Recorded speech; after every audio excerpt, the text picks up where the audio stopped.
తెలంగాణలో ప్రతి పేదవాళ్లకు కాంగ్రెస్ పార్టీ అండగా ఉండాలని చెప్పి పనిచేస్తున్న, నిజాయితీగా పనిచేస్తున్న వ్యక్తిని.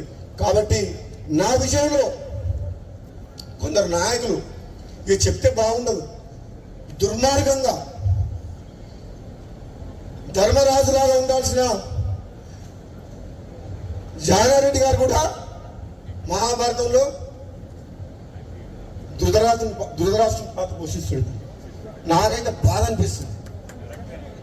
నాలాంటి వ్యక్తికి ఏదన్నా వస్తుంది అంటే 10 మందికి పనికొచ్చే మనిషిని, 1000 మందిని కాపాడే వ్యక్తిని నాలాంటి వ్యక్తికి అడ్డం తగులుతుందంటే ఇక నేనేం చెప్పాలో నాకు అర్థమవుతలేదు.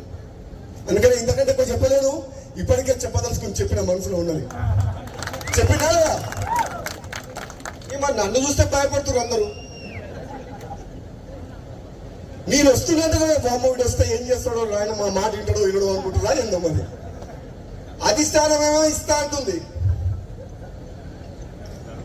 కొందరికి చెమటలు పడుతున్నాయి. ఎందుకు? ఉన్నట్టు మాట్లాడతాడు, ముఖం మీద మాట్లాడతాడు, ప్రజల పక్షాన మాట్లాడతాడు, ప్రజలకు ఏది కరెక్టో అదే చెప్తాడు. తప్ప చెప్పాలనా వద్దా? చెప్పాలనా వద్దా? భయపడి అన్నిటికీ తలకాయ ఊపాలనా? మునుగోడు గడ్డ తమ్ముడు చెప్పినట్టు మొత్తం కేసీఆర్ ఫామ్ హౌస్ లో పడుకున్న కేసీఆర్ 100 మంది ఎమ్మెల్యేలు వచ్చి మొత్తం మునుగోడులో గల్లీ తిరిగిపోయారు. ఒక వ్యక్తి రాజీనామా చేస్తే ప్రజల పక్షాన ఒక్క వ్యక్తి నోడగొట్టేందుకు 100 మంది ఎమ్మెల్యేలు వచ్చిన చరిత్ర ఎక్కడైనా భారతదేశ చరిత్రలో ఉందా? మీ అందరూ గర్వపడేలాగా ఉండాలి రాజగోపాల్ రెడ్డి తప్పే బాబా బాబా అని అడుగునేటట్టు ఉండకూడదు. నేనే తప్పు చేసినా మీరు తలదించుకోవాల్సిన పరిస్థితి వస్తుంది. కాబట్టి ప్రాణం పోయినా మీరందరూ తలెత్తుకునే విధంగా మీ శాసనసభ్యుడు మీరు ఓటేసి గెలిపించిన రాజగోపాల్ రెడ్డి ఏ పదవిలో ఉన్నా ఆ పదవికి వన్నదేస్తాడు.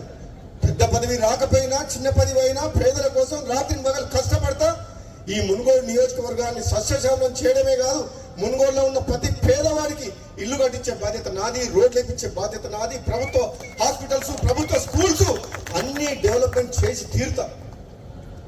భగవంతుడు ఏ పదవి ఇచ్చినా పర్వాలేదు, మీ ఆశీస్సులు, మునుగోడు ప్రజల ఆశీస్సుతోటి రెండోసారి అసెంబ్లీగా గెలిపించారు కదా తమ్ముడు కిరణ్ కుమార్ రెడ్డి సహకారంతో ఈ మునుగోడు నియోజకవర్గాన్ని అన్ని విధాలుగా 119 నియోజకవర్గాల్లో నెంబర్ 1 చేస్తాం. నాకు పోటీ, ఈ నియోజకవర్గానికి పోటీ ఎవరు ఉంటారని అనుకుంటలేదు. ఎందుకంటే రాజగోపాల్ రెడ్డి తిరగలేదు అంటారు. రాజగోపాల్ రెడ్డి రోజు వచ్చి చూపించుకొని